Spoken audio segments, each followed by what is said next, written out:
Bonsoir, il est 20h30 et vous êtes sur la télévision nationale, les titres du journal. Elle a eu une célébration de la Pâque, la plus grande fête chrétienne. Elle rappelle la mort et la résurrection de Jésus. Catholiques, protestants et anglicans s'accordent sur le principe. Partout dans les églises, on a prié et commémoré la victoire de la vie sur la mort. Campagne de sensibilisation des populations sur les avantages de la vaccination, la scolarisation des enfants ou encore leur enregistrement à la naissance. L'opération se déroule à Kissidougou où les autorités ont lancé ce qu'elles appellent le programme national d'appui aux communes de convergence. Et puis nous irons à Dar Salam où le Silicadec crée l'ambiance avec une victoire contre le Maroc.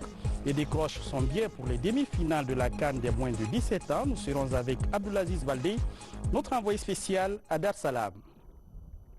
Bonsoir, merci de nous choisir pour vous informer. Tout d'abord, ce gros plan sur les activités de la semaine du président de la République, professeur Alpha Condé. C'est ce qu'on appelle ici la semaine du président. Un commentaire signé Sanassi Keita.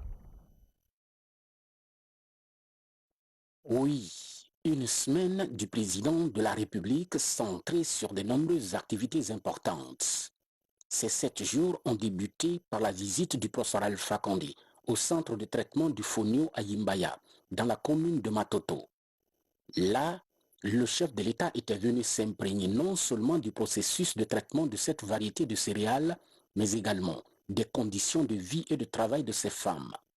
Le président de la République, professeur Alpha Condé, a promis de soutenir cette activité de transformation pour aider les femmes à davantage s'organiser afin de profiter pleinement des différentes opportunités de l'agrobusiness pour plus de production, avec surtout des moyens modernes de traitement du fonio.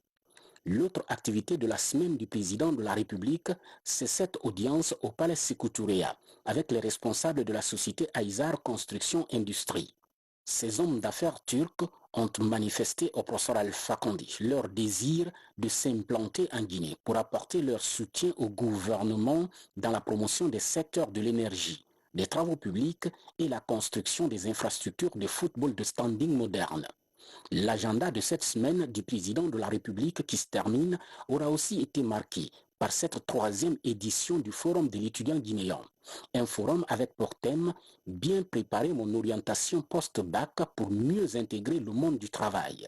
Le Forum de l'étudiant guinéen est un espace unique, une plateforme destinée à fournir aux futurs bacheliers et étudiants guinéens plus d'informations sur les programmes de formation, les conditions d'orientation, les cursus, les filières porteuses, les diplômes et les débouchés en termes d'emploi et d'auto-emploi.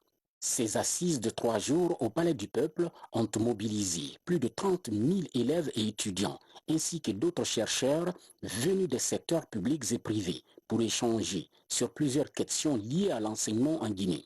Le président de la République, professeur Alpha Condé, a surtout mis un accent particulier sur l'orientation des étudiants en fonction des besoins du pays. Un pays qui regorge surtout d'énormes richesses minières et agricoles. Et pour la première fois, cette 3e édition du Forum de l'étudiant guinéen a inclus le masterclass. Ils étaient près de 200 étudiants venus de tout le pays à avoir un entretien fructueux avec le chef de l'État sur plusieurs questions importantes de la vie socio-économique.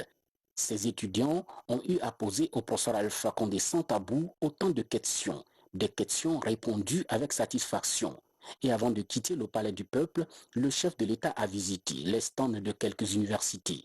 La semaine du président de la République, c'est aussi l'inauguration de ce premier centre de recherche et de formation en infectiologie de Guinée. C'est le fruit d'une coopération entre la France et la Guinée. Après l'épreuve difficile de la maladie à virus Ebola qu'a connue la Guinée, le président Alpha Condé a décidé de doter toutes les sous-préfectures guinéennes de centres de santé améliorés. L'objectif étant de renforcer le système de santé du pays pour plus de prévention afin de réussir la lutte contre les maladies infectieuses. L'inauguration aujourd'hui de ce premier centre de recherche et de formation en infectiologie de Guinée est une parfaite illustration de la volonté affichée par le chef de l'État à qualifier le système de santé du pays.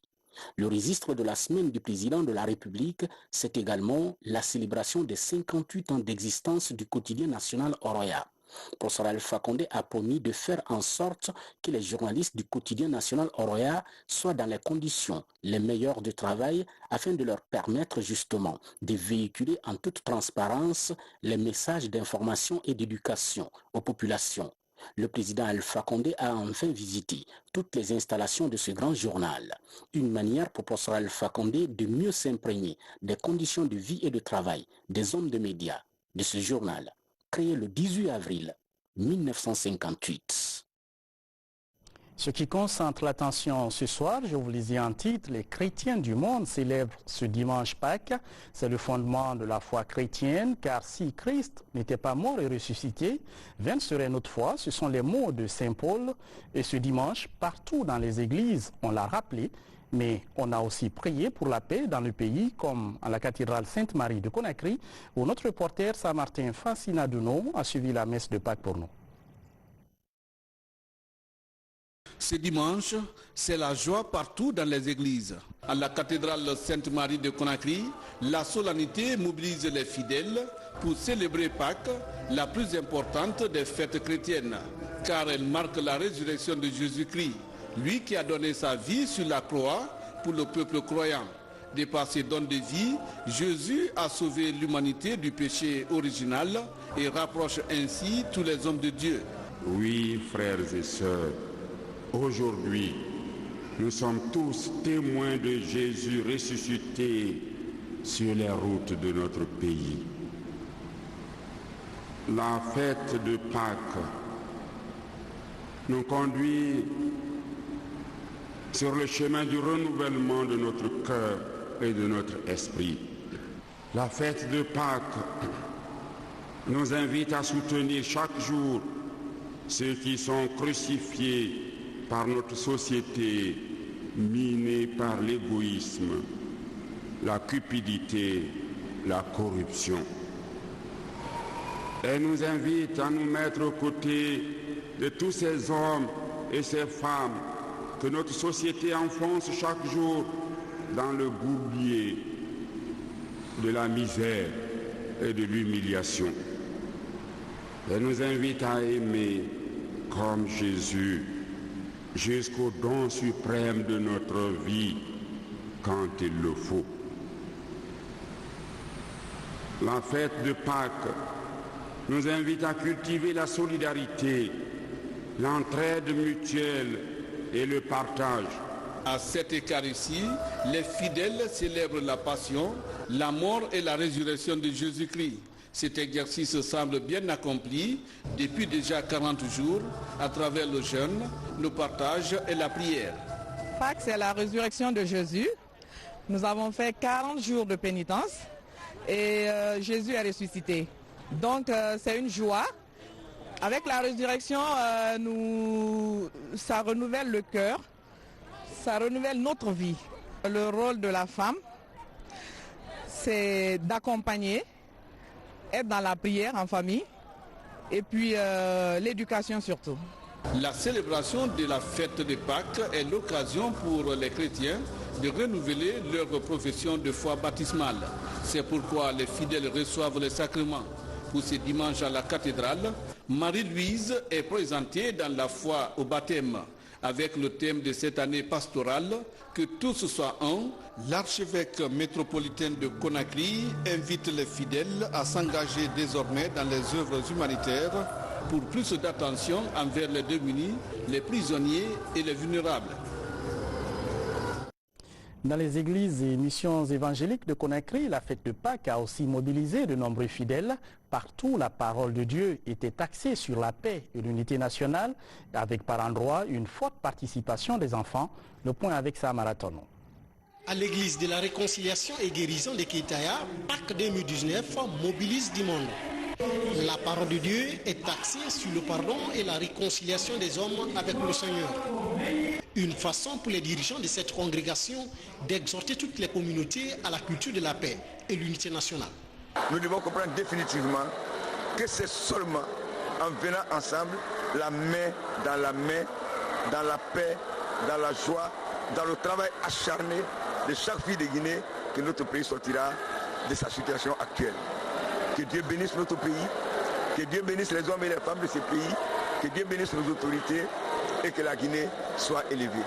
À la chapelle internationale de restauration de Sangoya, les enfants sont à l'honneur en ces jours solennels de Pâques. Les tout petits de cette église dirigent le culte. Ils imitent Jésus. Pour cette journée, les parents observent et encouragent les enfants à grandir dans la foi chrétienne. On a voulu faire comprendre la passion de Christ aux enfants. Et donc depuis toute la semaine, les enfants étudient la passion de Christ, travaillent à la passion de Christ. Et aujourd'hui, ils vont prêcher pour que cela soit gravé dans leur mémoire tout petit. La Bible dit, enseigne à l'enfant la voie qu'il doit suivre. Quand il est petit, quand il grandira, il ne s'en écartera pas.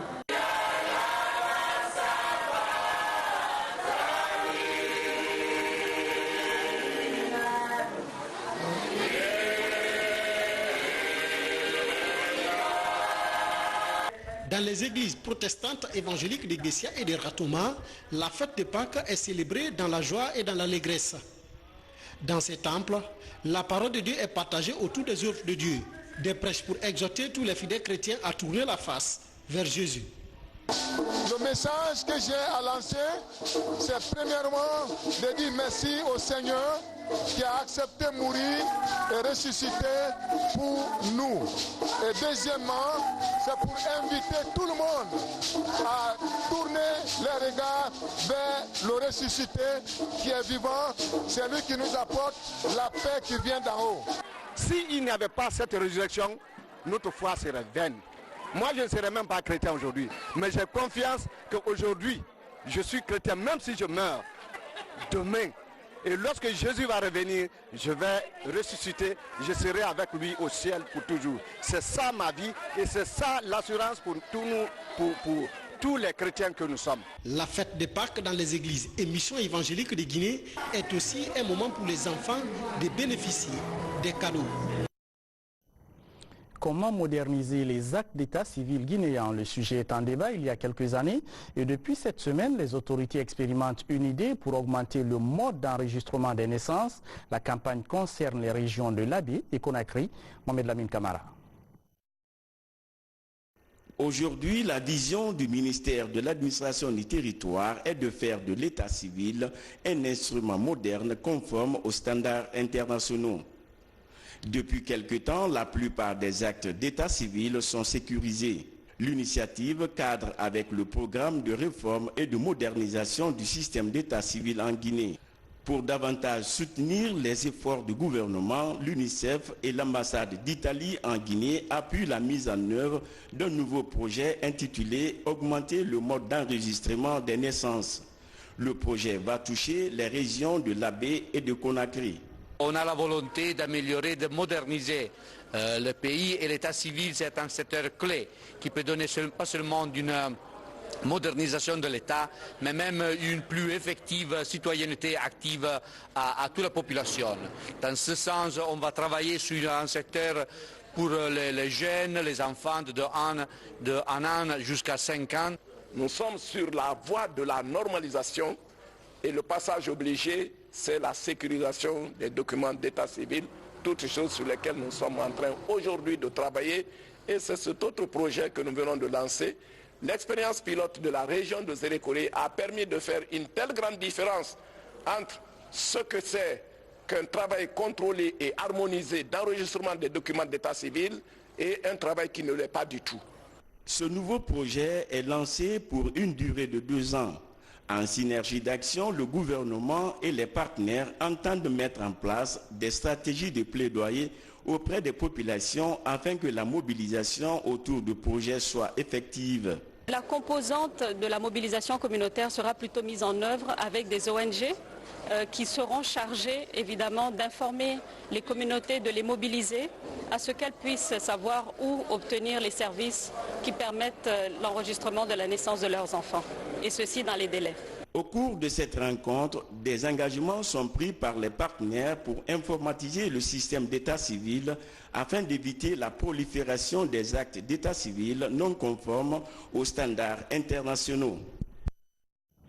Je vous lisais un titre à Bardou et Kondiadou, deux districts de Kissidougou. Une équipe mixte du ministère de l'administration du territoire et de l'UNICEF est allée à la rencontre des populations avec pour objectif faire comprendre aux parents d'enfants les enjeux de la scolarisation, de l'enregistrement des naissances ou encore les avantages de la vaccination. La campagne est une des actions du programme national d'appui aux communes de convergence. Ibrahima Keita. Cette mission conjointe composée du ministère de l'administration du territoire à travers le programme national d'appui aux communes de convergence et l'UNICEF s'inscrit dans le cadre d'une vaste campagne de sensibilisation pour le renforcement de la gouvernance en milieu rural. Ce programme initié par le gouvernement guinéen doit toucher 40 communautés du pays. Dans la sous-préfecture de Bardou, tout comme dans le district de Kouniandou, les messages ont porté sur le relèvement du taux de vaccination, l'amélioration du taux de scolarisation, surtout celui des jeunes filles. Pour le maire de la commune rurale de Bardou, cet autre programme du président de la République, le professeur Alpha Condé, est un moteur de développement socio-économique. Votre tournée à Bardou consiste pour nous un capital précieux. C'est pourquoi je saisis cette grande opportunité pour remercier son Excellence, le président de la République, chef de l'État, professeur Alpha Condé. Ainsi, la mission a mis l'accent sur le renforcement de la scolarisation des enfants, la vaccination et l'enregistrement des naissances. L'enregistrement, dénombrement par nom de chaque enfant entre l'âge de 0 et 5 ans pour que ces enfants-là, de cette commune, chacun de ces enfants-là sera vacciné, chaque enfant qui est malnutri, identifié et référé, et chaque enfant existe, aura une identité civile de l'état civil. Partout où elle est passée, la mission s'est intéressée à tous les aspects touchant la petite enfance, notamment l'éducation, la santé et la protection de l'enfance. Notre mission a pu constater dans toutes les zones fréquentées que les aspects cités plus haut sont en nette amélioration grâce à l'appui de l'UNICEF. En langue nationale maninka, le gouverneur de la région administrative de Farana est revenu sur les efforts du gouvernement dans le cadre de l'amélioration des conditions de vie du Guinéen. Sadou Keita a demandé aux citoyens des zones traversées de faire sien ce nouveau programme gouvernemental. C'est nouveau dans le secteur, une fêtière patronale du transport routier. Elle regroupe toutes les organisations évoluant dans le transport routier. La plateforme comporte une présidence et un conseil d'administration, comme le témoigne ce compte-rendu de Maurice Sidibé. De nos jours, le transport routier absorbe les 90% du trafic national et constitue à cet effet l'un des piliers de l'économie guinéenne. Une fêtière patronale du transport en Guinée est mise en place pour conforter cet élan. Pendant des jours, tous les acteurs du domaine venus des 8 régions administratives du pays ont adopté à l'unanimité le statut et les textes réglementaires de la fêtière à Kindia. Nous avions hier un atelier où nous avons décortiqué un peu ces statuts et ces règlements intérieurs, donc je dirais que tout le monde les connaît parfaitement. Ce sont des bonnes bases pour que cette fêtière fonctionne de façon efficace. Cette fêtière permettrait au département d'avoir un interlocuteur unique qui va essayer d'être le conseiller au niveau sur le terrain, au niveau de notre département, les conseillers du ministère des Transports, et avec lesquels il va être facile de travailler au lieu que ce soit une multitude de fédérations, de syndicats qui viennent au niveau du département pour discuter ensemble les problèmes de transport sur le terrain. Au-delà de la création de la fêtière, les 12 membres du conseil d'administration ont été choisis. El Hadj Souleymane Cissé assure la présidence d'honneur en attendant l'élection de l'appareil dirigeant des deux entités. La vocation de la plateforme est d'organiser, professionnaliser et moderniser le transport routier dans le pays. Le président de la République est en train de faire l'effort. Aujourd'hui, on a mis un bureau en place de membres de conseil d'administration pour faire marcher cette fêtière pour l'intérêt et pour le pays et pour le transport et la population guinéenne même. Les 12 membres élus de président du conseil d'administration, c'est ceux-là qui vont se réunir, faire choisir un président de conseil d'administration. La mise en place de cette fêtière patronale est une initiative du ministère de tutelle avec l'appui de l'Union européenne à travers le projet d'appui au secteur du transport.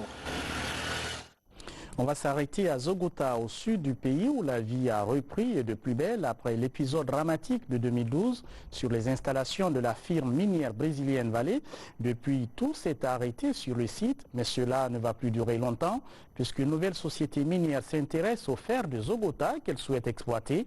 Le ministre des Mines s'est rendu sur place pour voir et comprendre comment tout cela pourrait être accéléré. C'est le grand format du 20h30 de ce soir, réalisé par Mohamed Lamine Kaba, Valérie Talimane. Voici le mont Yonon. Il est situé dans le district de Zogota, sous-préfecture de Kobela, à 60 km du centre-ville de Nzerekouré. Ce site, découvert il y a un peu plus de 10 ans, regorge une modeste réserve de minerais de fer, estimée à près de 500 millions de tonnes. Ce gisement fait partie des gisements de classe mondiale jusqu'aux années 1996. Et il n'était pas répertorié dans le cadastre minier à l'instar du minerai de fer de Simandou, bloc 1, 2, 3 et 4. Mais à partir de 1996, ce gisement a fait l'objet d'un titre minier.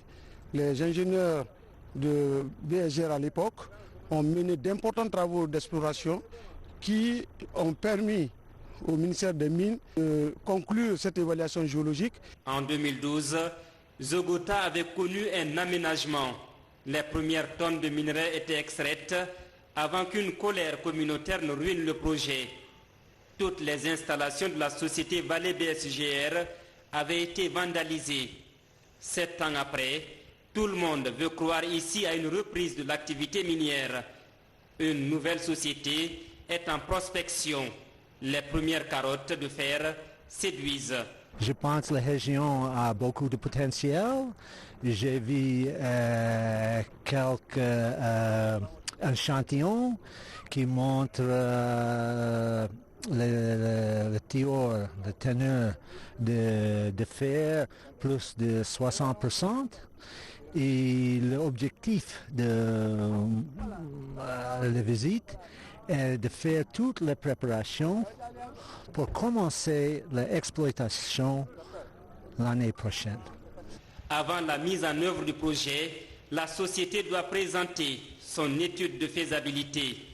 Le ministre des Mines, lui, est dans la région pour rassurer les repreneurs et s'assurer du soutien des communautés riveraines. Les étapes de l'évolution du projet sont clairement expliquées à ces populations. C'est étape par étape. Ils sont venus aujourd'hui, c'est pour faire la visite de reconnaissance. Ils vont revenir après pour commencer les études. C'est quand les études sont finies qu'ils engagent la construction du projet. Et quand la construction est finie, c'est en ce moment que les minerais commencent à sortir. Donc accompagner les pas à pas, plus ils sont rassurés, plus il peut rassurer ses chefs et ses actionnaires, plus ils auront le courage de mettre encore plus d'argent pour accélérer le projet. Et nous savons qu'ils sont pressés. Nous savons que les populations de Zogota sont pressées. Nous savons bien sûr que le président attend le développement avec impatience comme toujours. Mais nous compterons sur vous, sur la responsabilité de chacun d'entre vous. J'insiste sur de chacun d'entre vous. Comme elle ne l'a jamais exprimé, Zogota regrette les troubles et incidents de 2012. Un slogan de prise de conscience d'une part et de ferme résolution d'autre part. Un satisfecit de reconnaissance est décerné au président Alpha Condé. Le résultat que vous enregistrez sur le terrain, dans le cadre de la paix et la quiétude, est le fruit de votre propre initiative prise pour la mise en place des comités de concertation des localités minières CCLM. Au nombre de 92 de nos jours par votre département. Donc, le nôtre est classé parmi les meilleurs de la République. En effet, le travail accompli par ces CCLM dans nos localités a abouti à un seul slogan dans tous les villages riverains. Je cite, « Plus jamais ça ». Pour cela, nous vous remercions. Je dois vous rassurer que la population est tout à fait satisfaite. la population même s'engage à l'unisson, comme un seul homme, à se lever désormais, accompagner les sociétés, accompagner les partenaires et prête serment de ne plus jamais revoir ce qui s'est produit ici. La population a encore, en dépit de tout, dit que le président de la République, le professeur Alpha Condé, a le souci majeur de leur développement. Parce que ce qui s'est passé ici, pour eux, ça n'allait jamais finir. Après 6 ans, si le professeur est revenu sur la situation, il a repris les partenaires pour les ramener ici, commencer le travail de Zogota, ils sont plus que satisfaits. Cette première visite officielle depuis l'année de tragédie est un gage d'espoir pour les populations et autorités de la région forestière et le pays de plus en plus engagé à rendre utiles ses ressources minières pour accélérer son émergence. Je vous emmène au Maroc. En 10 ans, ce pays a fait de l'agriculture le moteur de sa croissance économique. Le plan Maroc, comme il l'appelle, a dopé la productivité du monde rural, avec notamment la maîtrise de l'eau et la modernisation des techniques de production. Ce pays très aride est devenu une puissance agricole sur le continent. Comment ce modèle de réussite est-il adaptable à nos pays? Notre équipe a suivi certaines délégations dans des fermes marocaines. Regardons ce reportage réalisé par Kamara Boubacar. L'orange, l'un des porte-étendards du Maroc à l'étranger. Sa production est devenue excédentaire. Comme pour cet agrume, le royaume assure 100% de ses besoins en fruits et légumes. Depuis 2008, l'agriculture est le principal pilier de l'économie marocaine. La recette du succès attire le reste de l'Afrique. La force, c'est que Feu Hassan II avait pensé au barrage. Ça veut dire qu'on a de l'eau. La deuxième, c'est que notre gouvernement, il y a quelques années de cela, il a pensé au plan de Maroc vert qui a développé, qui a poussé, qui a aidé les investisseurs à mieux s'organiser pour mieux produire. Parce que, comme vous le savez, demain, l'Afrique, c'est plus d'1 milliard de consommateurs. Il faut les nourrir. On doit penser tous ensemble à pouvoir résoudre ce problème. Plus d'1 milliard d'investissements est consacré par an par le royaume pour bouleverser le monde rural.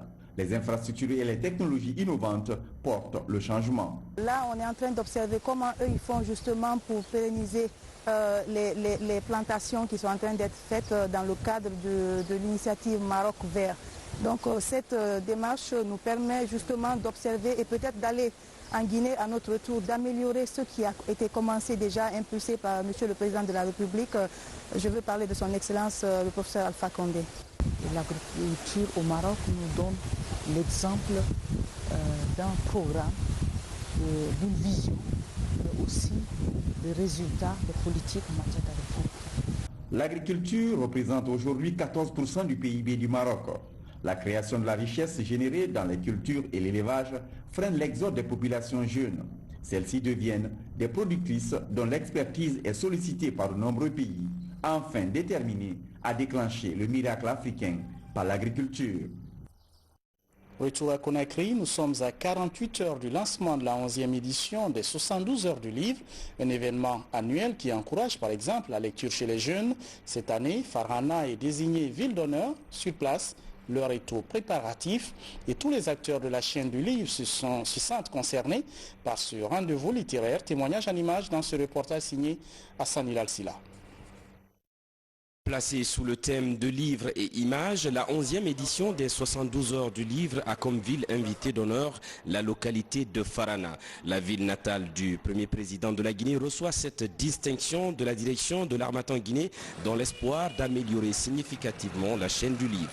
Le préfet Ibrahima Khalil Keita, lui-même auteur du livre Ntoman, se sent plus que concerné par cet événement. C'est une grande joie pour nous que l'association des écrivains de Guinée, l'Harmattan Guinée, a choisi Farhana pour être la ville d'accueil des 72 heures du livre.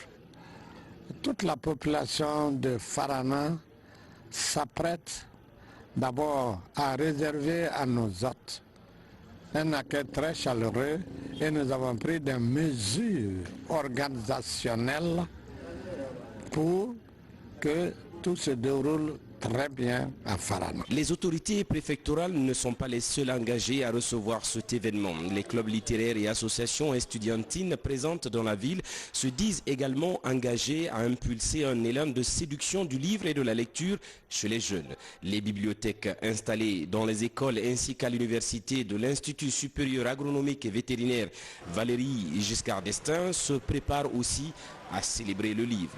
Concernant les 72 heures du livre, le club des jeunes filles leaders a prévu 3 activités qu'on va y insérer dans le calendrier. La réalisation des poèmes et sketchs sur le thème les filles et la lecture. La deuxième activité, nous avons organisé une prestation littéraire sur le thème la scolarisation et le maintien de la jeune fille en milieu scolaire. Quand nous prenons à l'intérieur du pays, il n'y a pas de lecture, mais grâce à cet événement, cela va pouvoir élever le niveau de nos étudiants, de nos élèves. À quelques heures du lancement de cette 11e édition, c'est donc toute la ville qui s'apprête à vivre au rythme des 72 heures du livre. Les invités pourront également voir les sites touristiques et patrimoine historique, à commencer par la villa André Touré. Actualité nationale, manifestation de soutien des artistes aux actions du président de la République, professeur Alpha Condé. Plusieurs se sont donné rendez-vous ce samedi au stade de la mission de Kaloum. L'occasion de remercier le chef de l'État pour son soutien technique et financier aux artistes guinéens. Le point avec Diamokaba. Au stade de la mission de Kaloum, le public s'est mobilisé pour accompagner les artistes du peuple. Le mobile de cette manifestation culturelle et artistique, rendre hommage au chef de l'État pour ses innombrables services rendus à la nation. Surtout, son appui constant et sans cesse à l'endroit du monde de la culture guinéenne. C'est quand quelqu'un vous fait du bien, je crois qu'à votre tour, c'est de reconnaître les bienfaits de la personne. Donc, comme on le dit toujours, la reconnaissance, c'est l'œuvre des grands hommes. C'est pourquoi les artistes guinéens, toutes catégories confondues, nous nous sommes associés autour de ce projet pour dire merci au chef de l'État. Sur scène, les artistes de grands noms comme Sayon Kamara, Geli Sayon Kouyaté se succèdent pour magnifier le combat et le patriotisme de celui qu'il appelle panafricaniste convaincu et l'homme du changement. Le fulgurant Lama Sidibé, lui, égaye le public par des pièces de la musique pastorale. Je demande aux Guinéens l'unité nationale, la paix et l'unité nationale, c'est tout ce que je demande aux Guinéens, parce que rien ne peut aller sans la paix. Je demande aux Guinéens de Zérékoré, le Guinéen de Yomou là-bas, le Guinéen de Koubia et celui de Koundara, qu'on soit ensemble, qu'on soit tous ensemble. Et on ne peut pas rester indifférent, il faut qu'on vienne lui dire qu'on est content de lui pour ça, pour lui dire merci, un grand merci. Voilà. C'est une façon de remercier le président de la République, une façon d'instaurer la paix et de l'unité nationale au sein de notre pays. Parce que notre pays ne peut pas se développer sans la paix et sans la cohésion sociale. C'est pourquoi les artistes ont décidé vraiment de faire ce concert de remerciement. Parce que depuis l'arrivée de son excellence, le professeur Alpha Condé, et il a beaucoup fait pour des artistes. Je crois que c'est ce qui a fait motiver les artistes vraiment d'organiser, de se regrouper ensemble et faire ce concert de remerciement. Autre facette de ce rendez-vous culturel et artistique, encourager le professeur Alpha Condé à valoriser davantage la culture guinéenne. L'occasion pour ces artistes d'afficher leur ambition pour accompagner le gouvernement dans toutes les initiatives visant à améliorer les conditions de vie des hommes de culture. Nous sommes très contents des artistes, c'est ce que nous cherchons, mettre les artistes de Guinée ensemble, derrière un homme, celui qui défend les intérêts du peuple de Guinée, celui qui le peuple de Guinée a élu pour lui confier son destin. Si les gens se réunissent pour venir nous reconnaître, nous faisons que les accompagner et nous en réjouir. Présents à cette rencontre, les membres du bureau politique national du RPG Arc-en-Ciel ont invité les artistes du peuple à œuvrer pour la paix et la quiétude sociale à travers le pays. On termine avec des images de foot et ça va faire du bien à tout le monde puisque la Guinée est venue au bout du Maroc cet après-midi à Shamsi Stadium de Dar Salam. Score final 1-0. Il est important ce but qui assure au Sili Cadet non seulement la qualification en demi-finale de la CAN 2019 mais aussi à la Coupe du Monde des moins de 17 ans qui aura lieu prochainement au Brésil. Retour sur ce match très disputé avec notre envoyé spécial à Dar Salam, Abdulaziz Baldé. Avec un schéma de 4-3-3, Malaya Camara ne pouvait pas faire mieux. Des duels gagnés, des passes lumineuses, des débordements dans les couloirs. Voilà entre autres comment ces désormais demi-finalistes sont venus au bout de leur adversaire dans une rencontre âprement disputée. Avec cette belle prestation, le Sili Cadet devient plus que jamais un candidat sérieux pour le titre. Au terme des 45 premières minutes, la Guinée est tenue en échec au Samazi Stadium sous une fine pluie. Comme contre le Sénégal, il a fallu attendre la deuxième période pour voir ce but libérateur venu d'Alibé d'Al-Gassimouba et concrétisé par le joker de Malaya Camara, Momo Fagni Touré. Cet unique but, marqué à la 65e minute, vaut de l'or pour cette sélection cadette. Qualifiée en demi-finale avec 6 points, cette petite marque de score envoie la Guinée au Brésil pour la Coupe du Monde de sa catégorie. Sans en vouloir à ses joueurs, le sélectionneur marocain reconnaît tout de même la supériorité de son adversaire. Devant nous, on avait une équipe très bien en place, physiquement, il gagnait les duels au sol et aérien. C'est une équipe qui est plus forte que nous. C'est la conclusion. Nous, on a fait de notre mieux. Moi, je suis très fier des joueurs. Ils ont donné tout, ils se sont livrés pendant le match. Toutes leurs réserves, ils ont dépensé sur le terrain. Sincèrement, je les ai félicités. Et moi, je suis content de ce qu'ils ont donné. Pour moi, dans des conditions pareilles, je ne peux rien reprocher aux joueurs. J'ai vu une équipe de Maroc conduite par un grand entraîneur qui a essayé de nous faire paniquer en posant toujours le ballon. Mais à un moment donné, on a essayé de monter sur cette équipe pour leur permettre de jouer les ballons longs. Et la raison pour laquelle on était présent pour répondre à ces ballons et jouer à notre jeu. Et vraiment, je suis très content aujourd'hui.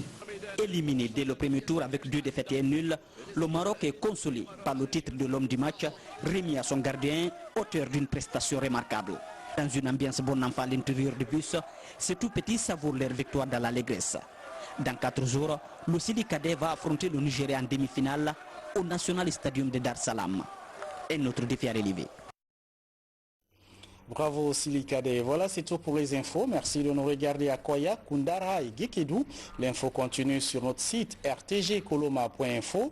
Demain, vous serez avec Adel Camara, 13h, 17h et 19h. Fana Souma vous attend à 20h30.